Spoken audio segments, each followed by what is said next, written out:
मध्य प्रदेश की राजधानी भोपाल से है, जहां राजगढ़ थप्पड़ कांड पर बोले विधायक रामेश्वर शर्मा। जी, विधायक शर्मा ने कहा, बाबर की बर्बरता जैसा व्यवहार कर रही है कमलनाथ सरकार। जब तक हिंदुओं के पीटने की खबर नहीं सुन लेते, तब तक सोनिया दिग्विजय को नहीं आती नींद। वहीं विधायक जी ने ये भी कहा कि अफजल की फांसी के समय ही दिग्विजय सिंह की आंखों में आंसू आते हैं और उन्हें तब बुरा लगता है जब हिंदुस्तान की सेना आतंकवादियों पर गोली दागती है। इंदौर भोपाल के लिए धारा 144 की परिभाषा अलग और राजगढ़ के लिए अलग। राजगढ़ कलेक्टर महोदय लोक सेवक की तरह नहीं, कांग्रेस कार्यकर्ता की भूमिका में कार्य कर रही।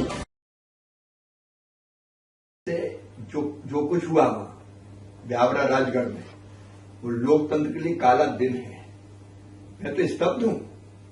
कोई कलेक्टर ऐसी हरकत कर सकती है? दौड़ दौड़ के खुद हाथों में तिरंगा झंडा लिए और भारत माता की जय बोल रहे नागरिकों को बेशर्मी से पीटा गया है। कलेक्टर थप्पड़ मार रही है, कलेक्टर राष्ट्रध्वज छुड़ा रही है। अति है ये। लोकतंत्र में क्या भारत माता की जय बोलना अपराध है? क्या तिरंगा झंडा हाथ में लेके वंदे मातरम के नारे लगाना अपराध है? ये हो क्या रहा मध्य प्रदेश में? ये जुल्म की इंतहा है, अत्याचार की पराकाष्ठा है। जिस ढंग से शांतिपूर्ण तरीके से रैली निकाल रहे लोगों को पीटा गया है, गंभीर रूप से घायल है, बंसल अस्पताल में भी लोग भर्ती हैं। लेकिन ये तो अति हो गई कि कलेक्टर दौड़ दौड़ के पीटे, भारत माता की जब बोलने पे पीटे। मैं आहत हूं, मन में गुस्सा है और हम किसी भी कीमत पर इस तरह की घटना बर्दाश्त नहीं कर सकते। मैं तो कमलनाथ से पूछना चाहता हूं, ये उनकी कलेक्टर है, क्या उन्होंने निर्देश दिए भारतीय जनता पार्टी के कार्यकर्ताओं पर और जनता पर?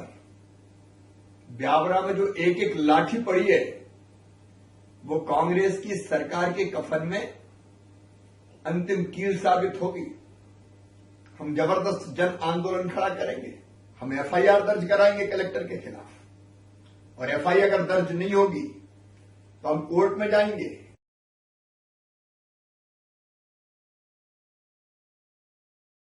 बाबर तो लोगों की राजनीतिक प्रेरणा है, कांग्रेस की राजनीतिक प्रेरणा है। बाबर ने कितना जुल्म किया है हिंदू पर, वैसे ही शपथ खाई हुई है कमलनाथ जी ने या दिग्विजय सिंह जी ने।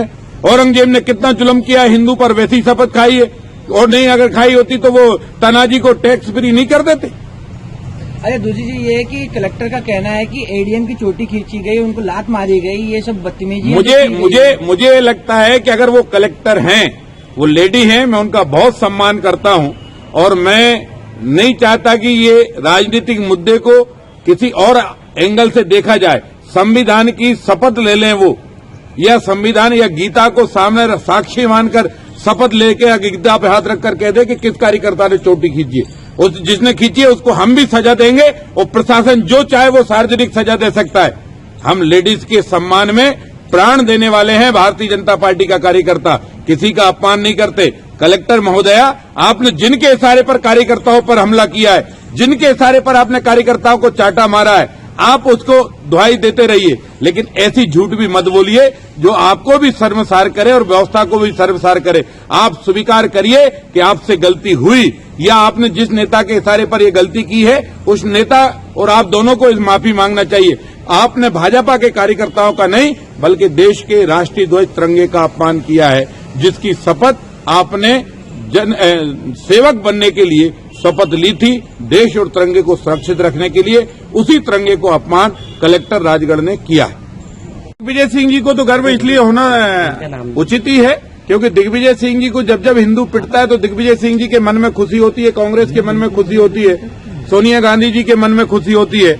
अब शायद कमलनाथ जी के मन में भी खुशी होने लगी होगी। दिग्विजय सिंह जी के अंदर दुख और आंसू तो तब आते हैं जब अफजल को फांसी होती है। दिग्विजय सिंह के प्राण तो तब निकलते हैं जब जो है आतंकवादियों पर भारतीय सेना गोली दागती है। दिग्विजय सिंह जी हर हमेशा उस बात पर खुश होते हैं जब जब हिंदू परेशान, पीड़ित और हिंदुओं पर हमला होता है। और इसलिए आज राजगढ़ की धरती पर जो वहां की कलेक्टर महोदया ने और एडीएम महोदय ने जो व्यवहार किया है वो लोकतंत्र के लिए और प्रशासनिक अमले के लिए बहुत दुर्भाग्य और खेदपूर्ण है। और मैं कमलनाथ जी से पूछना चाहता हूं कि कमलनाथ जी, क्या आपने ये राज किसी गुंडे मवालियों के हाथ में सौंप दिया है? बाबर की बर्बरता और औरंगजेब की जो है औरंगजेब का हमला जैसा हिंदुओं पर हो रहा है, यहाँ भोपाल टाकिज पर जो है लोग बैठे 48 घंटे से जाम की हुई है राजधानी, वहां कार्रवाई नहीं हो रहा है। इंदौर में बस जलाने वाले और गाड़ी जलाने वालों को अगर पुलिस रोकती तो आपने पुलिस को सस्पेंड करके कार्रवाई कर दिया।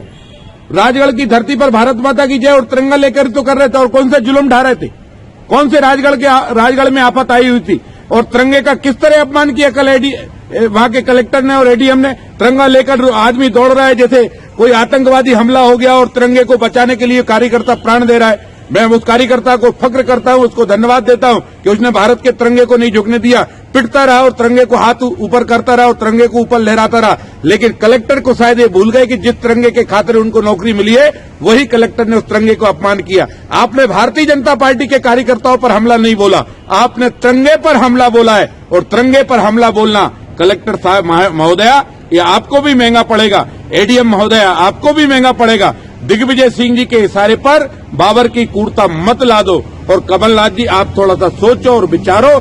मध्य प्रदेश शांति का टापू है, इसे आग में झोंकने का काम मत करो।